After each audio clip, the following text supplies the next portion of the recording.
അതെ, ഈ ഫീൽഡിൽ വരുന്നതിനേക്കാൾ മുമ്പൊക്കെ ഒരുപാട് പണ്ട് ഒരാൾ ഇടിക്കുകയൊക്കെ ചെയ്തിട്ടുള്ള ആളാണ് അല്ലേ? അത് ഒരു മോശമായിട്ടുള്ള ഒരു അനുഭവം ഉണ്ടായി. നമുക്ക് നമ്മൾ വരുന്ന സാഹചര്യം ഉണ്ടെങ്കിൽ നമ്മൾ വളർന്നു വരുമ്പോൾ ഒരുപാട് എക്സ്പീരിയൻസ് ഇങ്ങനെ ഉണ്ടാവുമല്ലോ. അച്ഛൻ പണ്ട് പോലെ പറയും, ശരിക്കും നമ്മൾ പേടിക്കുമ്പോഴാണ് നമ്മൾ അറ്റാക്ക് ചെയ്യപ്പെടുന്നത് കൂടുതലും. അപ്പോൾ നമുക്ക് സാറ്റിസ്ഫാക്ഷൻ വരുന്നെങ്കിൽ തിരിച്ച് എന്തെങ്കിലും കൊടുക്കണം. അപ്പൊ കൊടുത്തു കഴിഞ്ഞാൽ ഓക്കെ നമ്മൾ അത്രയെങ്കിലും ചെയ്തല്ലോ എന്നൊരു സാറ്റിസ്ഫാക്ഷൻ ഉണ്ടാവും നമുക്ക് ഉള്ളിൽ വരും. ചിലപ്പോൾ അവർക്ക് വേദന എടുത്തെന്ന് വരണം എന്നില്ല, ബട്ട് നമുക്കൊരു സാറ്റിസ്ഫാക്ഷൻ കിട്ടില്ലേ, നമ്മൾ എന്തെങ്കിലുമൊക്കെ ചെയ്തു എന്ന്. കാരണം എനിക്ക് ആ റിഗ്രറ്റ് എന്നെ +1 എന്നോട് വളരെ മോശമായിട്ട് ബിഹേവ് ചെയ്ത കുട്ടിയോട് 2 ദിവസം ഉണ്ടായിരുന്നു ആ ബിഹേവിയർ. ആദ്യത്തെ ദിവസം എനിക്ക് ഒന്നും ചെയ്യാൻ, ഞാൻ നമ്പായി പോയി, എനിക്കൊന്നും ചെയ്യാൻ പറ്റില്ല. അപ്പോഴത്തേക്ക് എന്നെ മൈൻഡിൽ കയറിയതാണ് എനിക്ക് ഇന്ന് തിരിച്ചു കൊടുക്കണം എന്നുള്ളത്. അത് നെക്സ്റ്റ് അവൻ ബാഡായിട്ട് ബിഹേവ് ചെയ്തപ്പോ കൊടുക്കാൻ പറ്റും, അത് കിട്ടാൻ വേണ്ടിട്ടായിരിക്കും. അതെ, അപ്പൊ ഒരു സാറ്റിസ്ഫാക്ഷൻ കിട്ടി. അത് അൾട്ടിമേറ്റ് ആണ്. ഇപ്പൊ അതെ, അത് ഭയങ്കര അൾട്ടിമേറ്റ് ആണ്. കാരണം പണ്ട് ഞാൻ ഒരു ട്രീറ്റ്മെന്റ് എടുക്കാൻ പോയപ്പോ ഒരു കുട്ടിയുടെ അച്ഛനാണ്, അതായത് എന്റെ അതേ ഏജുള്ള ഒരു കുട്ടിയുടെ അച്ഛൻ എന്നോട് മിസ്ബിഹേവ് ചെയ്തു. അപ്പൊ ഞാൻ കൊടുത്തു തിരിച്ച്. ആ സമയത്ത് ഭയങ്കരമായിട്ട് മിസ്ബിഹേവ് ചെയ്തു. അതെനിക്കറിയില്ല, അന്നത്തെ അഡ്രിനൽ റഷിന് ഞാനൊരു 4th സ്റ്റാൻഡേർഡ് ആണെന്ന് തോന്നുന്നു. അന്ന് എനിക്കത് ചെയ്യാൻ പറ്റും. അതെ അതെ. അപ്പൊ അപ്പോഴാണ് ഞാൻ പറയുന്നത്, നമ്മളെ പാരന്റിങ് ഭയങ്കര ഇമ്പോർട്ടന്റ് ആണ്. അന്ന് വീട്ടില് വന്ന് പറയുമ്പോ അവര് അയ്യോ മക്കൾ അങ്ങനെ ചെയ്യരുതെന്ന് പറഞ്ഞു കഴിഞ്ഞാൽ നമ്മള് പേടിച്ചു. പിന്നെ നമുക്ക് പേടിയായിരിക്കും.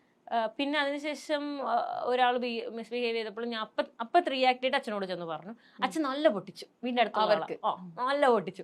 അപ്പൊ ഒരു സാറ്റിസ്ഫാക്ഷൻ. അതൊക്കെ കണ്ടു വളരുമ്പോൾ നമ്മൾ എന്തായാലും കൊടുക്കാനുള്ള ഒരു ഇത് വരുമല്ലോ. ഇപ്പോഴും അത് ഭയങ്കര ഇമ്പോർട്ടന്റ് ആണ്. ഇവൻ ഈ ഒരു ഫീൽഡിൽ ആണെങ്കിലും അല്ലെങ്കിലും, ഈ ഫീൽഡിൽ മാത്രമല്ല മൊത്തത്തില് അത് വളരെ ഇമ്പോർട്ടന്റ്. എന്താ അറിയോ, പണ്ട് നമ്മള് എല്ലാവരും കണ്ണടച്ചങ്ങ് വിശ്വസിക്കുന്ന സമയമല്ലേ കുഞ്ഞുനാളായിരുന്നു. ഇപ്പൊ നമുക്കത് നമ്മൾ ഒബ്സർവ് ചെയ്യും. ഇപ്പൊ നമ്മൾ ആരോട് സംസാരിക്കണം, ആരോട് സംസാരിക്കണ്ട എന്നുള്ളത് നമുക്ക് ഒരാളോട് സംസാരിക്കുമ്പോൾ നമുക്ക് മനസ്സിലാവും. ഇപ്പൊ അങ്ങനത്തെ അനുഭവങ്ങൾ വളരെ വിരളമാണ്. പിന്നെ ബസ്സിൽ കൂടെ പോയാലും ട്രാവൽ ചെയ്യുമ്പോഴും നമ്മൾ ഭയങ്കര കോൺഷ്യസ് ആണ്, എങ്ങനെ എവിടെ ഇരിക്കണം, എങ്ങനെ റിയാക്ട് ചെയ്യണം. പിന്നെ ഇപ്പൊ മറ്റു പേടിയില്ല. അയ്യോ ഈ അവര് നമ്മൾ എന്തെങ്കിലും ചെയ്തു കഴിഞ്ഞാൽ നമ്മുടെ ശരീരം പവിത്രത, ആ സംഭവങ്ങളൊക്കെ മനസ്സിൽ വരുമ്പോഴാണ് നമ്മൾ നമ്പായി പോകുന്നത്. ആക്ച്വലി അങ്ങനെ അല്ല, അവർക്ക് എന്തും ചെയ്യാൻ നമുക്ക് തിരിച്ചു ചെയ്യാം. ആ ഒരു സംഭവം അങ്ങ് വിചാരിച്ചാൽ മതി, ബാക്കിയൊക്കെ സെറ്റാണ്. എന്താ അറിയോ, ഞാൻ എന്റെ അമ്മയ്ക്ക് ഇതുപോലൊരു ഭയങ്കര ബാഡ് ഇൻസിഡന്റ് ഉണ്ടായിരുന്നു. പണ്ടല്ല, ഒരു 1 year ബാക്ക്. അപ്പൊ ആ സമയത്ത് വളരെ കുഞ്ഞ് ഇൻസിഡന്റ് ആണ്. പക്ഷെ അമ്മ വീട്ടിൽ നിന്ന് ഭയങ്കര ഫ്രീസ് ആയിട്ട് 2 ദിവസം. ഞാൻ പറഞ്ഞു എന്തിനാ പേടിക്കണം, ഞാൻ പോലീസ് സ്റ്റേഷനിൽ പോയി ഒരു കേസ് ഫയൽ ചെയ്ത പോലെ. വീടിന്റെ അടുത്ത് നടന്നൊരു ഇൻസിഡന്റ് ആണ്, എന്തിനാ പേടിക്കണം, അതിന്റെ ആവശ്യമില്ല. നമ്മളെന്തോ വലിയ സംഭവം എന്ന് പറഞ്ഞപ്പോഴാണ് പ്രശ്നമാകുന്നത്. തിരിച്ചു കൊടുത്താൽ തീരാവുന്ന പ്രശ്നം. അതെ, ഇത് നമുക്ക് കുഞ്ഞൊരു സെഗ്മെന്റിലേക്ക് പോവാം. ഒരു കുഞ്ഞു സെഗ്മെന്റ് ആണ്. ഈസി ക്വസ്റ്റ്യൻ ആയിരിക്കും. ഈസി ക്വസ്റ്റ്യൻ അല്ലേ ചേട്ടാ? അതെ, ഈസി ക്വസ്റ്റ്യൻ ആണ്. അപ്പം ഞാനൊരു ക്വസ്റ്റ്യൻ ചോദിക്കും, അതിൽ 2 ഓപ്ഷൻസ് തരും. അതിലൊരെണ്ണം സെലക്ട് ചെയ്യണം, അത് എന്തുകൊണ്ടാണെന്നുള്ളതൊന്ന് ക്ലാരിഫൈ ചെയ്യണം. അത്രേ ഉള്ളൂ, സിമ്പിൾ. അപ്പം സെഗ്മെന്റിന്റെ പേര് what is your choice. Okay, first question, social media വഴി ആക്രമിക്കാൻ ശ്രമിക്കുന്ന ഒരു കൂട്ടരെ എങ്ങനെ നേരിടും? ഒന്നാമത്തെ ഓപ്ഷൻ നിയമം വഴി, രണ്ടാമത്തെ ഓപ്ഷൻ സോഷ്യൽ മീഡിയ വഴി തന്നെ. എങ്ങനെയായിരിക്കും ഗൗരി നേരിടുന്നത്? ലൈക്ക് എനിക്ക് തോന്നുന്നത് ഓൾറെഡി ഈ ഒരു ഫെയിമിൽ നിൽക്കുന്ന ഒരാൾക്ക് എന്തെങ്കിലും ഒരു സോഷ്യൽ മീഡിയ വഴി എന്തെങ്കിലും ഒരു ബാഡ് കമന്റ്സോ അല്ലെങ്കിൽ നെഗറ്റീവ് മെസ്സേജസോ അങ്ങനെയും വരാലോ. അത് ശരിക്കും പറഞ്ഞാൽ ഞാൻ പ്രൈമറി സെക്കൻഡറി ആയിട്ട് ചൂസ് ചെയ്യുള്ളൂ. ആദ്യം പ്രൈമറി ആയിട്ട് ഞാൻ സെൽഫായിട്ട് ഡീൽ ചെയ്യും. സെക്കൻഡറി ഞാൻ അടിക്കൂടി കേസ് ഫയൽ ചെയ്യും. ആരും അറിയാതെ ഞാൻ അത് ചെയ്തതാ. ഇപ്പൊ റീസെന്റ് ആയിട്ട് ഞാൻ അങ്ങനെ ചെയ്തായിരുന്നു. അപ്പൊ അതുകൊണ്ട് ഞാൻ അങ്ങനെ ചെയ്യുള്ളൂ. കാരണം 2 സൈഡും വേണം. അതാണ് കാരണം നമ്മള് നിയമം വഴി എടുക്കുമ്പോൾ എന്താ അറിയോ, അതിനൊരു പെട്ടെന്നൊരു ഇൻസൈഡ് സൊല്യൂഷൻ ഉണ്ടാവും. നമ്മളായിട്ട് റിയാക്ട് ചെയ്യുമ്പോൾ പബ്ലിക്കിനൊരു കറക്റ്റ് വ്യൂ പോയിന്റ് കിട്ടും. പക്ഷെ ആ സാധനം ഈ ഇടുന്ന പോസ്റ്റ് ആയാലും കമന്റ് ആയാലും അത് റിമൂവ് ചെയ്യണമെങ്കിൽ നമുക്ക് സൈബർ സെല്ലിന്റെ ഹെൽപ്പ് വേണം. അപ്പൊ 2ഉം ആവശ്യമാണ്. അപ്പൊ ഞാൻ 2ഉം ചൂസ് ചെയ്യും. ആണല്ലേ? ഈ അടുത്ത് വന്ന ഒരു കഴിഞ്ഞ ഒരു കോൺട്രവേഴ്സി നടന്ന സമയത്ത് ഞാൻ ആദ്യം പോസ്റ്റ് എന്റെ പേഴ്സണലി ഒരു ഒപ്പീനിയൻ പറഞ്ഞിട്ട് എന്റെ ഒപ്പീനിയൻ എന്താണോ അത് ഞാൻ പോസ്റ്റ് ചെയ്തിട്ട് ഞാൻ സൈബർ സെല്ലിൽ പോയി കേസ് കൊടുത്തു. അപ്പൊ അങ്ങനെയാണ് പ്രൈമറി സെക്കൻഡറി രീതിയിൽ തന്നെ പോകുന്നതാണ് എപ്പോഴും നല്ലത്. ഓക്കെ, നെക്സ്റ്റ്, എത്ര ശ്രമിച്ചിട്ടും നമ്മൾ പറയുന്ന കാര്യങ്ങൾ ചിലർക്ക് മനസ്സിലാകുന്നില്ലെങ്കിൽ, ഒന്നാമത്തെ ഓപ്ഷൻ അവരെ അവരുടെ വഴിക്ക് വിടും. 2, ഏത് വിധേനയും അവരെ പറഞ്ഞ് മനസ്സിലാക്കും. അവരവരെ വഴിക്ക് വിടും. ആ അത്രേ ഉള്ളൂ, അത്രേ ഉള്ളൂ. simple. കാരണം മറ്റത് നമ്മൾ ഭയങ്കരമായിട്ട് ഡ്രെയിൻ ആയി പോയില്ലേ, കുറെ അനുഭവിച്ചത്. എന്തിനാ അനുഭവിച്ചിട്ടുണ്ട്. എന്തിനാ വെറുതെ നമ്മുടെ ടൈം നമ്മുടെ എല്ലാം നമ്മള് ഡ്രെയിൻ ആവും. ഡ്രെയിൻ ആവും.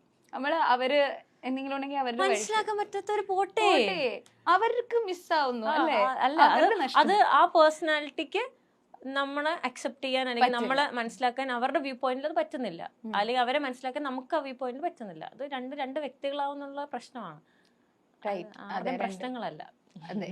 അപ്പൊ നമ്മൾ അവരുടെ വഴിക്ക് വിടും. നമ്മൾ കൂടുതലായിട്ട് അവരെ പറഞ്ഞ് മനസ്സിലാക്കേണ്ട ആവശ്യമില്ല. ഓക്കെ. ഇനി ഏത് നേരവും നമ്മളെ കുറ്റപ്പെടുത്തുന്നവരെ ഒന്ന് സ്റ്റോപ്പ് ക്രിട്ടിസൈസിങ് മീ എന്ന് പറയും, അല്ലെങ്കിൽ ഒരു ചെവിയിൽ കൂടി കേട്ട് മറ്റേ ചെവിയിൽ കൂടി കളയും. അത് ഭയങ്കര പേഴ്സണൽ സ്പേസിലുള്ള ആൾക്കാരാണെങ്കിൽ നമ്മൾ മേ ബി പറയും ഇങ്ങനെ ക്രിട്ടിസൈസ് ചെയ്യരുത് എന്ന് പറയും. അല്ല നമുക്ക് അത്ര വേണ്ടപ്പെടാത്ത ആൾക്കാരാണെങ്കിൽ നിങ്ങൾ പറഞ്ഞോ, നിങ്ങൾ അവിടെ പറഞ്ഞോ, ഞാൻ കേക്ക് വൈറ്റ്. എങ്ങനെ ശരിക്കും ഇങ്ങനെ ഉപദേശമൊക്കെ കേൾക്കുമ്പോ ഉപദേശം ഞാൻ ശരിക്കും ലിസൺ ചെയ്യാറുണ്ട് ആക്ച്വലി. എനിക്ക് കാരണം ഞാൻ കേക്ക് ഒരു 10 പേരിനെ ഉപദേശിച്ചിട്ടുണ്ടെങ്കിൽ അതിൽ രണ്ടെണ്ണം എനിക്ക് യൂസ്ഫുൾ ആയിട്ടുണ്ട്. അതായത് ഞാൻ എക്സാമ്പിൾ പറയുന്നതാണ്. ഇപ്പൊ 10 പേര് എൻ്റെ അടുത്ത് എന്തെങ്കിലും കാര്യം പറഞ്ഞിട്ടുണ്ടെങ്കിൽ 2 പേര് ആ 10 ലിസണിലും 2 പേരിന് എനിക്ക് എന്തെങ്കിലും ഔട്ട് കിട്ടിയിട്ടുണ്ട്. എന്നോട് ചിലവർ പറഞ്ഞ് കേട്ടിട്ടുള്ള കാര്യങ്ങളാണ്. ഒന്നാമത്തെ എൻ്റെ അച്ഛൻ എന്നെ ഭയങ്കരമായിട്ട് ഉപദേശിക്കും. അച്ഛൻ കാറിലൊക്കെ കൊണ്ട് നടന്ന് ഉപദേശിക്കുന്ന ആളാണ്. എന്റെ ഫ്രണ്ട്സ് വന്നു കഴിഞ്ഞാൽ അവർ പറയും അയ്യോ ഇനി ഗൗരിയുടെ അച്ഛൻ്റെ ഉപദേശം കേൾക്കണം, ആ ഒരു മൈൻഡ് സെറ്റ്. കാരണം അച്ഛൻ ഭയങ്കരമായിട്ട് ഉപദേശിക്കും. അതേ സ്വഭാവം എനിക്കുണ്ട്.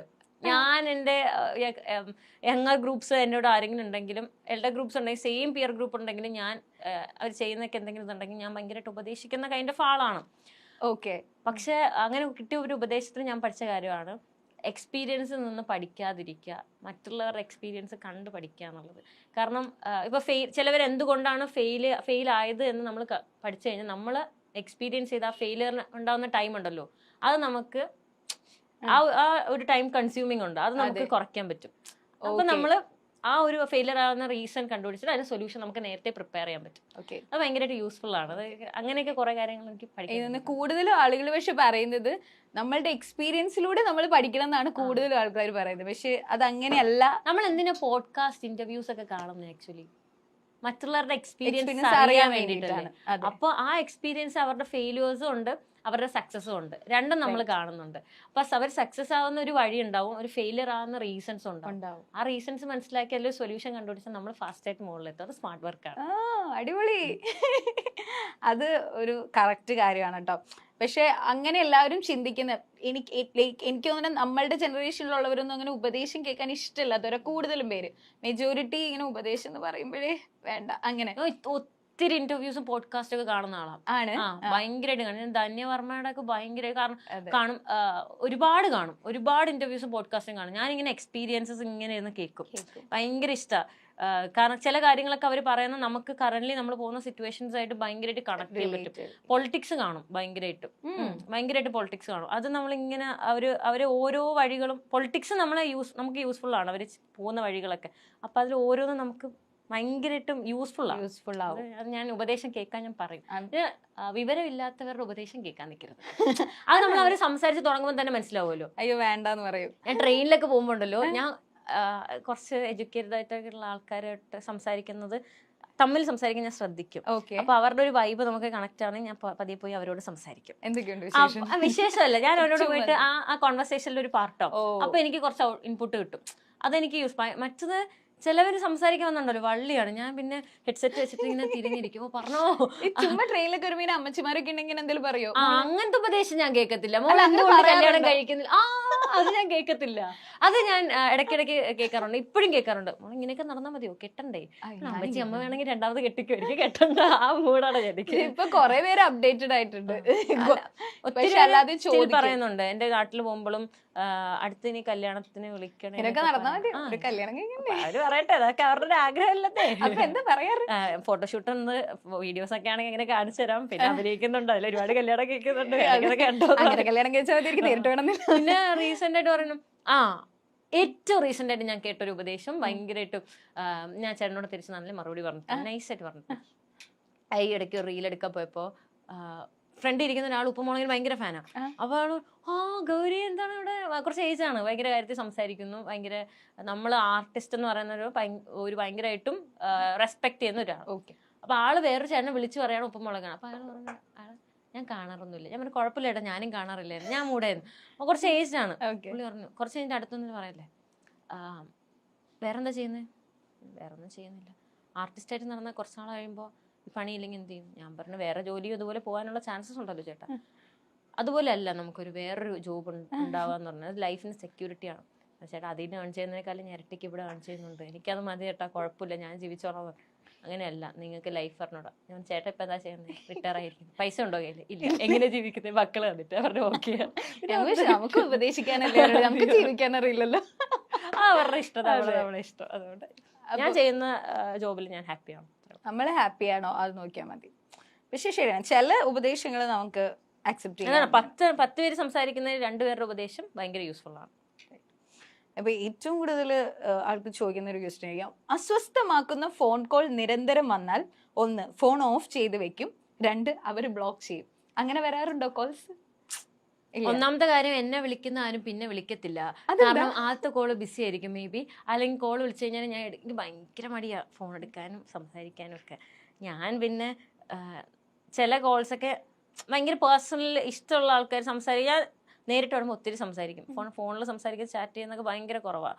അപ്പോൾ ഫോൺ വിളിച്ചിട്ട് ഞാൻ ഹലോ പറഞ്ഞോ, ഞാൻ ഈ മൂടാ, എനിക്ക് സംസാരിക്കുന്നതൊക്കെ ഇഷ്ടമല്ല ഇങ്ങനെ ഫോണിൽ കൂടെ സംസാരിക്കുന്നത്. പിന്നെ ഭയങ്കര പേഴ്സണൽ കോൾസ് ഉണ്ടല്ലോ, അതൊക്കെ എനിക്ക് ഇഷ്ടമാണ്. അനിയത്തി, അമ്മ, ഫ്രണ്ട്സ്, അങ്ങനെ കുറച്ചൊരു ഇഷ്ടമാണ്. അല്ലാണ്ട് തന്നെ വിളിച്ചാൽ ഞാൻ അധികം സംസാരിക്കും, അപ്പോൾ അവരെന്നെ മടുക്കും. ഞാനും വിചാരിക്കാൻ മെസ്സേജ് അയച്ച് കാര്യം പറഞ്ഞു. ചിലവര് വർക്കിന്റെ കാര്യം പറയാനായിരിക്കും. അപ്പൊ ഞാൻ ചിലപ്പോൾ ബിസി ആയിരിക്കും. ഞാൻ ചേട്ടാ ഒന്നും മെസ്സേജ് ഇടും, ഞാൻ വോയിസ് ഇട്ടാൽ മതി. തിരക്കിലാണ്, തിരക്കായിരിക്കും മേ ബി. അപ്പൊ ഞാൻ വോയിസ് ഇട്ടാൽ മതി, ഞാൻ കേട്ട് റിപ്ലൈ കൊടുക്കാം. ചില സമയം എനിക്ക് അപ്പം അറ്റൻഡ് ചെയ്തിട്ട് ആ കോൾ എനിക്ക് ശ്രദ്ധിക്കാൻ പറ്റുന്നുണ്ടാവില്ല. ചിലപ്പോൾ സ്റ്റോറി പറയാനായിരിക്കും വിളിക്കുന്നത്, അല്ലെങ്കിൽ വർക്കിന്റെ ത്രെഡ് പറയാനായിരിക്കും വിളിക്കുന്നത്. അപ്പൊ എനിക്ക് ലിസൺ ചെയ്യാനുള്ളൊരു മെന്റൽ സ്റ്റേറ്റ് ആയിരിക്കില്ല.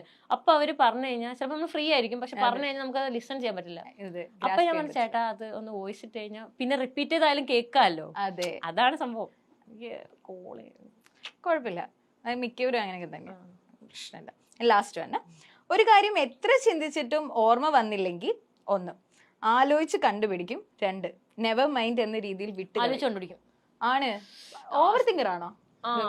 ഓവർ തിങ്കർ ആണ്. ആലോചിച്ച് ഈ മറന്നു പോയി കഴിഞ്ഞാൽ അത് ആലോചിച്ച് കണ്ടുപിടിക്കില്ല. ആ സ്ഥലമൊക്കെ പുകയും എനിക്കത് കണ്ടുപിടിക്കാണ്ട് ഞാൻ വിടത്തില്ല. പിന്നെ എനിക്കൊരു ഇതാണ്, ചിലപ്പോ ചില സിനിമ ഉണ്ടല്ലോ, ഇല്ല ആളിങ്ങനെ ശരിയാ, നമ്മളൊരു സാധനം വിട്ട് ഇതെങ്ങനെ കണ്ടുപിടിക്കും. ആ സംഭവം ഉണ്ടല്ലോ. ഒന്നാമത്തെ കാര്യം, എനിക്ക് ഈ ഒബ്ജക്ട്സ് എവിടെയെങ്കിലും പ്ലേസ് ചെയ്യുന്നത് പിന്നെ ഓർത്തെടുക്കുക ഭയങ്കര മറവിയാണ്. ഇന്ന് എന്റെ അടുത്ത് കണ്ണാട്ട റൈറ്ററാ, ഞാൻ ഈ വാച്ച് ഊരി വെച്ചിട്ട് ഞാൻ പുറത്തു വന്നു, എന്നിട്ട് എന്തോ എടുക്കാൻ മറന്നു, എന്താണെന്ന് മനസ്സിലാവുന്നില്ല. ഞാൻ നോക്കി വാച്ച്, അപ്പൊ എല്ലാവരും നോക്കിക്കൊണ്ടിരിക്കുക, ഇവളെന്തോ മറന്നിട്ടാണ് തിരിച്ചത്. കാരണം ഇതെനിക്ക് ശീലമാണ്. പിന്നെ ഈ സിനിമയിലൊക്കെ ഏതെങ്കിലും ക്യാരക്ടർ അല്ലെങ്കിൽ സിനിമയുടെ നെയിംസ് ഒക്കെ മറന്നു. ചില സമയത്ത് നമുക്ക് ഭയങ്കര ഫെമിലിയർ ആയിരിക്കും, ഓർമ്മ വരത്തില്ല. അപ്പൊ ഏറ്റവും സിമ്പിൾ ആണ് ഗൂഗിൾ ചെയ്യാന്നുള്ളത്. ഭയങ്കര ബ്രൗസ് ചെയ്താൽ കിട്ടും. ഇല്ല ഗൗരി, നീ അത് ഓർത്ത് കണ്ടുപിടിക്കുന്നത് മെമ്മറി ടാസ്ക് ആണ്. ഇതൊക്കെ കാണുമ്പോഴാണ് എനിക്ക് തന്മാത്രം ഓർമ്മ വരുന്നത്. ദൈവമേ, പക്ഷെ അത് നമ്മൾ കണ്ടുപിടിച്ചു കഴിഞ്ഞാൽ ലൈഫിൽ സക്സസ് ആയൊരു ഫീൽ. പിന്നെ ഭയങ്കര അടിപൊളി ഫീൽ. ഞാനിടയ്ക്ക് പാതിരാത്രി ഒക്കെ എണീറ്റിട്ട് എന്റെ ആ ഡ്രസ്സ് എന്നാലും എവിടെ, എനിക്ക് ഞാൻ ഏറ്റവും കൂടുതൽ ചിന്തിക്കുന്നത് എന്നാലും അത് എവിടെ പോയി. ഒന്നെങ്കിൽ പണ്ടൊക്കെ ആദ്യം ചിന്തിച്ചുകൊണ്ടിരുന്ന മാത്സിന്റെ ഇക്വേഷൻസ് ആണ്, ഭയങ്കരമായിട്ട് ചിന്തിക്കും. ഇപ്പൊ ഞാൻ എന്താ പറയാ, സിനിമയുടെ പേരുകൾ എന്തായിരുന്നു, ആ ക്യാരക്ടർ രാത്രി ഉറക്കം വരത്തില്ല, ഉറക്കത്തിലൊക്കെ ഞാൻ ഇങ്ങനെ അയ്യോ അത് തല ഇങ്ങനെ ചൂടാവുമല്ലോ, അത് ഭയങ്കര അടിപൊളിയാണ്.